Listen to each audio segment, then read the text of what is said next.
সরাসরি ভিডিওতে চলে যাচ্ছে বন্ধুরা। তেজপাতা, শুকনো লঙ্কা, সাদা জিরে, লঙ্কা গুঁড়ো আর দেখতে পাচ্ছ কাশ্মীরি লঙ্কার গুঁড়োটা একটু লাল টুকটুকে, হলুদ গুঁড়ো, নুন, জিরের গুঁড়ো দিয়ে আজকে রান্না করতে চলেছি গাছ পাঠা অর্থাৎ এঁচোড়। এঁচোড়গুলোকে কেটে একদম সেদ্ধ করে রেখেছি নুন দিয়ে। দেখো দুটো বাসনে আমি আলাদা আলাদা করে রেখেছি। আমি দুটো রান্না করব আজকের এই রান্নাটির জন্য। আপাতত এই জিনিস লাগছে, দেখো মাটন লিভার সুন্দর করে ধুয়ে বেছে রাখা হয়েছে, একদম একটু বড় বড় টুকরো করা হয়েছে যেহেতু এঁচোড়ের সাথে এর যুগলবন্দি রান্না হতে চলেছে। পুরো ভিডিওটি দেখো, খুব দুর্দান্ত রেসিপিটি একটি। পেঁয়াজ কুচনো, রসুন কুচনো, আদা বাটা দেখতে পাচ্ছ, লঙ্কা, কাঁচা লঙ্কা পেস্ট করা আছে। এই দিয়ে কিন্তু রান্নাটি তৈরি হবে। এখন আর দেরি করবো না, দেখো একদম সমস্ত মশলা রেডি। এখন কড়াটাও বসিয়ে দিয়েছি। দেখো সর্ষের তেল দিয়ে রান্না করলে রান্নার যেমন রং আসে, সেটা কিন্তু স্বাস্থ্যসম্মত খাবারও। তো আমি তেল গরম হলেই এই যে মাটন লিভার এগুলোকে আমি তেলের মধ্যে পুরো দেখো ছেড়ে দিলাম, দিয়ে এটাকে পুরো ফ্রাই করে নেব। দিয়ে দিলাম সামান্য নুন। এই দিয়ে কিন্তু নেড়ে চেড়ে মেটেটা ফুট ফুট করে কিন্তু তেলের মধ্যে ফুটে যখন উঠবে, এই শব্দটা যখন হবে, তখন আমি ভাববো যে এটা রেডি। তো একটু হলুদ গুঁড়ো দিয়ে দিচ্ছি, মেটের একটা আষ্টে গন্ধ থাকে। আর নুন হলুদ দিয়ে সেটা যদি ফ্রাই করা যায়, গন্ধটা কিন্তু অনেকটা কেটে যায়।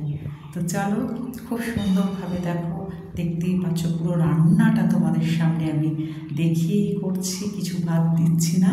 তো ভালো করে নেড়ে চেড়ে একদম যাকে বলে ডিপ ফ্রাই, সেই ফ্রাই কিন্তু আমি করে নিলাম। নিয়ে আমি এখন উঠিয়ে রাখছি। দেখো এই মেটেগুলোর মধ্যেই কিন্তু পরিমাণ মতো নুন, তেল, হলুদ সবই পড়েছে। আর এই দিয়েই তৈরি হবে সুস্বাদু রান্নাটি। তাই একটু সুন্দরভাবে ভেজে বুঝে নিয়ে রেডি করেই করতে হবে। দিয়ে দিচ্ছি এই যে টক দই ঘরের পেতে রেখেছিলাম, তো টক দইটাকে একটু ম্যাশড করে নেব। আর না হলে কিন্তু কেমন ছাড়া ছাড়া হয়ে যাবে। একটু ফেটিয়ে নেব চামচ দিয়ে। সামান্য পরিমাণ চিনি দেব, তেলের মধ্যে ফেলে দেব। তেলের মধ্যে যদি চিনি ফেলে দাও বন্ধুরা, তাহলে কালারটা কিন্তু খুব সুন্দর আসে। তো তেজপাতা, শুকনো লঙ্কা, সাদা জিরে কিন্তু তেলের মধ্যে পড়ে গেছে।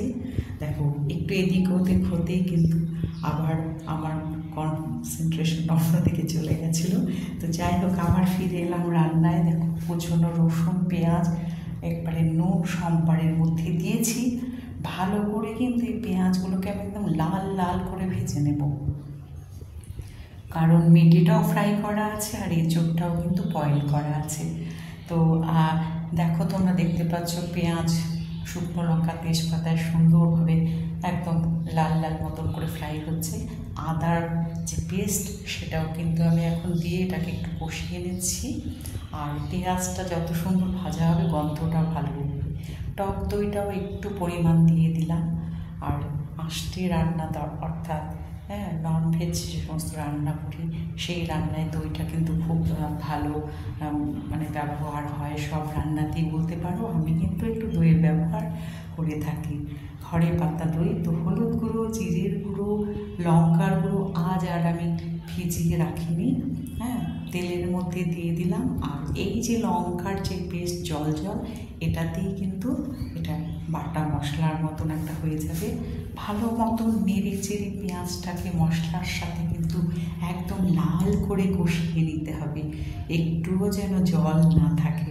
শুকনো শুকনো করে দেখো ভাজাটা হয়ে গেল। আমি খুব ভালো করে কষিয়ে নিই, ওই জন্য আমার রান্নায় একটু সময়ও লাগে ফ্রেন্ডস। দেখতেই পাচ্ছ আমি তুলে নিয়েছি।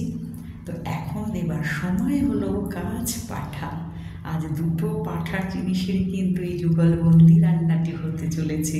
এখনও কমপ্লিট হয়নি পুরোটা। দেখো কেমন লাগছে ভিডিওটি অবশ্যই জানাতে ভুলো না। আর এইভাবে যদি রান্না না করে খেয়ে থাকো, রান্না না করো বা না খেয়ে থাকো, অবশ্যই কিন্তু রান্নাটা একবার ট্রাই করবে। এই সিজনেই তো এঁচোড় অ্যাভেলেবেল, শুধু মাটন লিভার এনে দিলেই রান্নাটা শুরু করে দিতে পারবে।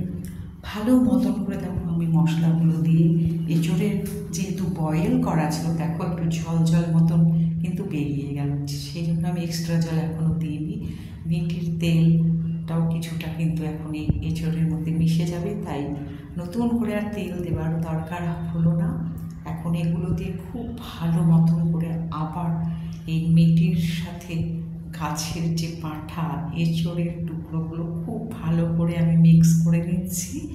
আর এটা যত সুন্দরভাবে মিক্স হবে, হ্যাঁ, ততই কিন্তু খেতে সুস্বাদু হবে, কারণ কাঁঠালটা তো বয়েল করা, বলবো ফ্রাই করা নয়। তাই খুব ভালো করে বন্ধুরা ফ্রাই করে নিচ্ছি। আর কষিয়ে কষিয়ে যত রান্না করবে, সময় নেবে, রান্নাটা কিন্তু সুস্বাদু হবেই হবে। আর এটা তো একটা দুর্দান্ত রেসিপি, যারাই খেয়েছে তারাই আর ভুলতে পারে না। এই সিজনে আমার বাড়িতে এটা ভীষণ চলে, আর গেস্ট এলেও আমি কিন্তু 2-3 দিন থাকলে এই আইটেমটা কিন্তু আমি একবেলা করবই করবো। তো তোমরাও দেখে নাও, ভীষণ লোভনীয় খেতে। আর মেটে তো সবাই ভালোবাসো, মেটের চচ্চড়ি তরকারি অনেক খেয়েছো, কিন্তু এইভাবে খেয়েছো কিনা আমি জানি না। আমি তো খাই, আমি জানি অনেকেই খাও। তো যাই হোক, পুরো ভিডিওটি দেখে কমেন্টসে অবশ্যই জানাবে। একদিন কিন্তু সবাই আসবে, পুরো পাত পেরে খাওয়ার নেমন্তন্ন রইল, কবজি ডুবিয়ে খাবার নেমন্তন্ন রইল।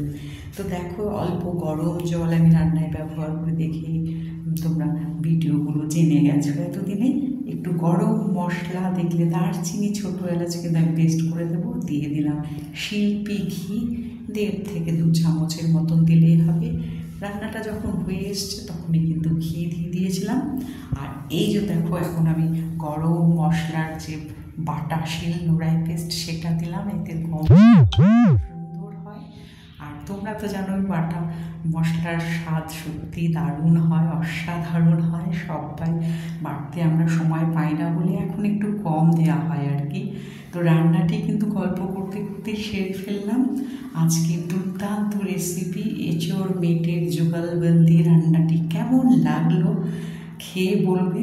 দেখো, 1 প্লেট আমি তোমাদের জন্য কিন্তু উঠিয়ে নিচ্ছি বন্ধুরা। যারা যারা ভালোবাসো বা যারা কোনোদিনও এই আইটেমটি খাওনি, তোমরা কিন্তু এখান থেকেই নিতে পারো লাঞ্চে বা ডিনারে। তো সবাই ভালো থাকবে। এই সুন্দর রেসিপিটি আমি তোমাদের সাথে শেয়ার করলাম। যারা খেয়েছো তারাও জানাবে, যারা খাওনি তারাও জানাবে রেসিপিটি কেমন লাগলো। তো আজকের এই রেসিপির তো এখানেই শেষ হয়ে যাচ্ছে। হ্যাঁ, রান্নাটি যেহেতু ফুরোলো, তো আমার গল্প শেষের দিকে। দেখো, মশলাপাতি, হ্যাঁ, এঁচোড় বয়েল থেকে শুরু করে কি কি লাগছে সমস্ত কিন্তু আমি ফটোগুলো তোমাদের সাথে শেয়ার করে দিলাম। ভালো লাগলে কিন্তু জানাতে আবারও বলছি, ভুলো না। সবাই ভালো থেকো, দেখা হবে বন্ধুরা আবার পরবর্তী ভিডিওতে। আর ততক্ষণের জন্য সবাইকে আমি প্রতিটি ভিডিও শেষে একটা কথাই বলি, টাটা বলি, তাই তো। তো চলো, সত্যি সত্যি রান্নার ফটোগুলো কিন্তু ক্রমশ দেখতে দেখতে শেষ হয়ে আসছে, আর শেষ হয়ে আসছে আমার কথাগুলো। তো চলো, একদম ভালো থাকবে, সুস্থ থাকবে, সুস্থ থাকাটাই দরকার। টাটা।